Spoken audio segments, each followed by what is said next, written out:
Nuestro próximo invitado, que es estratega con más de 20 años liderando transformaciones en multinacionales, hoy como VP para Latinoamérica o VP para Latinoamérica de Atlas HQ o HQ Venture Capital, especializado en la IA en Nueva York y también forma parte de los boards de compañías innovadoras en IA en Silicon Valley y Boston, y allí sigue una amplia hoja de vida. Alex Marroquín está con nosotros. Alex, bienvenido. Muchísimas gracias por la oportunidad de hablar de los grandes retos en liderazgo actual cuando hablamos de inteligencia artificial. Hola John, hola Otto, gracias por tenerme por acá. Hace unos días estuvieron realizándose en nuestro país un evento que busca posicionar Panamá como un hub de tecnología. Hablemos un poco de los temas claves que se estuvieron conversando. Hablaron de transformación digital, hablaron de inteligencia y hablaron de inteligencia artificial y liderazgo en esta era tecnológica. Así es, tuvimos la dicha con la ayuda de CACEM y el Ministerio de Comercio e Industria. Dio paso a este foro para poder comenzar a hablar de cosas más allá del hay que hacer y comenzar a pasar a la acción. Ya están pasando. Sí, así es. Exacto. Bueno, en nuestro país se reunieron más de 150 líderes en ese de multinacionales, autoridades gubernamentales, y creo que eso es importante, Alex, porque no solamente es la iniciativa privada, el Estado tiene que integrarse e ir a igual ritmo por delante. Así es. Todo esto tiene que ir a nivel, es un plan país, para que tengas una idea, pero no empieza pegándole a todo, ni por todos lados, empieza con los líderes, y justamente lo que hace CACEM y el Ministerio de Comercio e Industria fue empezar tratando de inyectar esta acción o esta necesidad de acción con estos líderes, estas 150 personas que de alguna manera lideran acciones aquí en Panamá, ya sea al frente de una compañía multinacional, al frente de una compañía multilatina, pero que de alguna manera influyen dentro de la economía del país. La acción de estos líderes y el sponsorship que pueden tener sobre acciones, específicamente hablando de tecnologías emergentes, entre ellas la inteligencia artificial, marca la pauta para que los demás sigan. En uno de esos foros, otros amigos oyentes hablaron de inteligencia artificial en la transformación digital empresarial. Hablaban de la automatización y tenían que ver también sobre cómo personalizar los servicios. Y cuando hablamos de automatización siempre hay como miedo, esa es la palabra, no hay otra, por parte del desplazamiento de colaboradores dentro de la empresa porque viene el proceso de automatización. En ese gran reto, ¿cómo se recibe, cómo nos adaptamos a eso que está ya en ejecución? Primero, pasar del miedo. O sea, el miedo es normal, es simplemente normal. Ha pasado en las otras revoluciones industriales. Cuando Ford inició a automatizar el armado de autos, eso generó miedo, obviamente. Y para serte sincero, esta pregunta me la hacen cada vez que yo doy una entrevista, es ¿mi trabajo va a ser reemplazado? Y hay dos respuestas, hay una política que es depende y hay una más honesta que es estoy seguro que sí. Pero el tema es qué vas a hacer al respecto. Y lo que sí pasa es de que en la medida que yo comienzo a poner acción en el miedo, y el miedo me sirve como gasolina realmente para ir a especializarme y entender que, por ejemplo, van a haber algunas tareas, sobre todo las repetitivas en un inicio, que básicamente yo siempre le llamo es el trabajo clerical o el trabajo que siempre el trabajo que hace cualquier persona que está al frente de un teclado con un documento en una mano y con el teclado en otra. Claro. Es el primer tier que siempre se va a tratar de automatizar, pero no quiere decir que la persona vaya a ser reemplazable. Y de hecho hay una conversación muy interesante, hay un keynote que yo di hace 2 o 3 semanas que se llama Irreemplazable, y justamente habla de cómo moverte un poco hacia dónde se está moviendo el valor de ser humano. Claro. Y para serte honesto, está adquiriendo mucho más valor tu sensatez como humano y el toque que tú le pones como humano a las cosas. Y esos trabajos de teclado en una mano y documento en otra se están volviendo cada vez más commodities. Otro tema que trataron y del que mi compañero se va a sentir identificado tiene que ver con la nueva era digital en la salud, el tema de la atención médica, la telemedicina, la robótica, los tratamientos personalizados y sobre todo los desafíos, me imagino, para que lleguen a todo el mundo por igual como un derecho y una oportunidad. Eso es un gran avance. Para que tengas una idea, hablaba con Forbes exactamente la semana pasada y justamente hablábamos sobre sobre lo que tecnologías como 5G unida con robótica e inteligencia artificial abren. Por ejemplo, la capacidad de que ahora la medicina robótica, por ejemplo, que es muy, ahora en Panamá ya no es algo de ciencia ficción, es muy común. Sí. Alguien que pueda manejar ese robot para hacer una operación altamente delicada, pero que esté en otro continente. Esas son cosas que la tecnología emergente como 5G, como inteligencia artificial, habilitan en la robótica para poder llegar con soluciones, por ejemplo, de salud o incluso educación, Claro. a lados donde antes no podías hacerlo. ¿Usted ha considerado incluir temas de inteligencia artificial, tecnología en su negocio? Sí, claro que sí. ¿Y en qué ha pensado?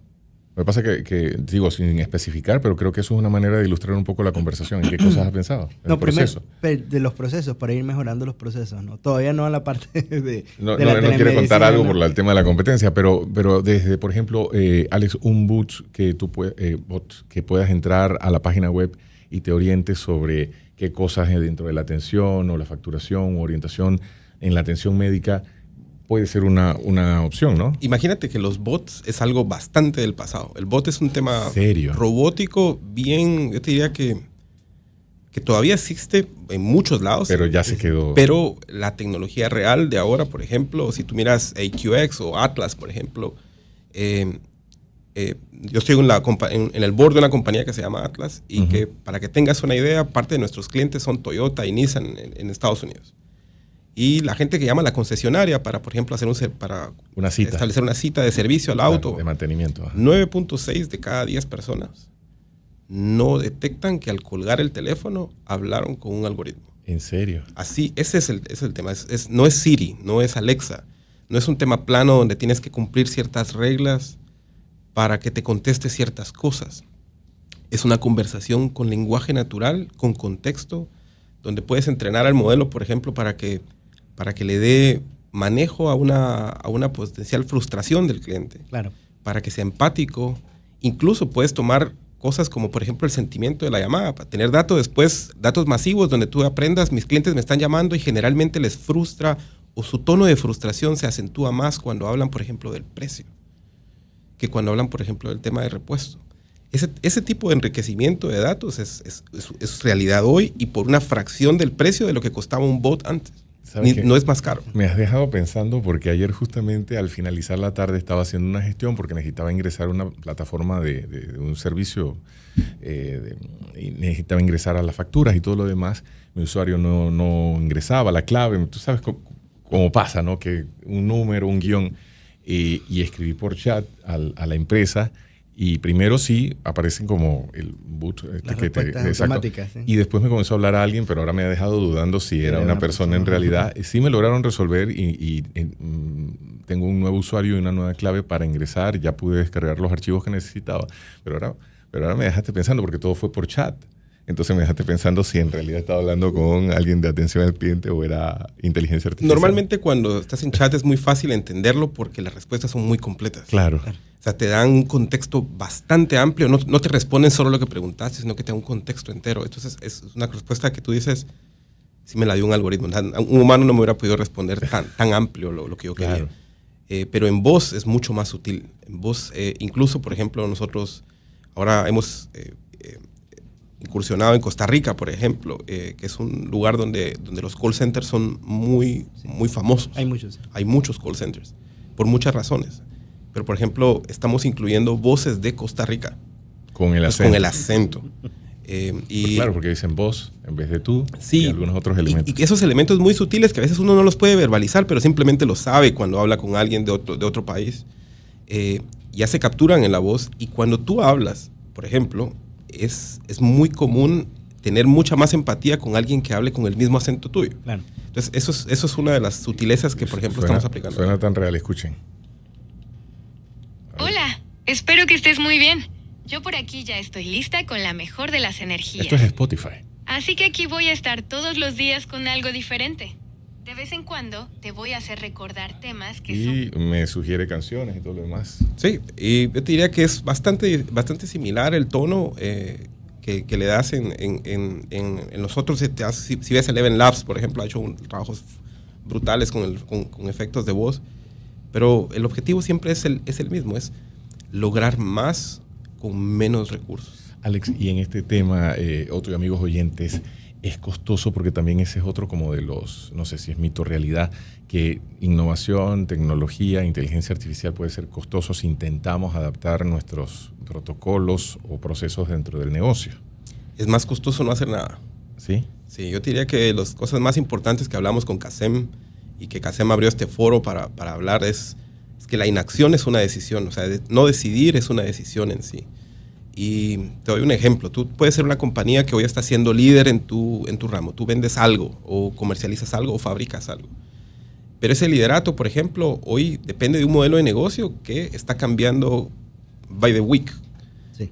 Y potencialmente una persona que era el número 6, 7 en la lista de competidores puede estar llegando sin que tú te des cuenta. Y, por ejemplo, puede estar teniendo él un mejor servicio al cliente. Puede estar teniendo, por ejemplo, un 70% menos de costo de operativo, por ejemplo, que tú.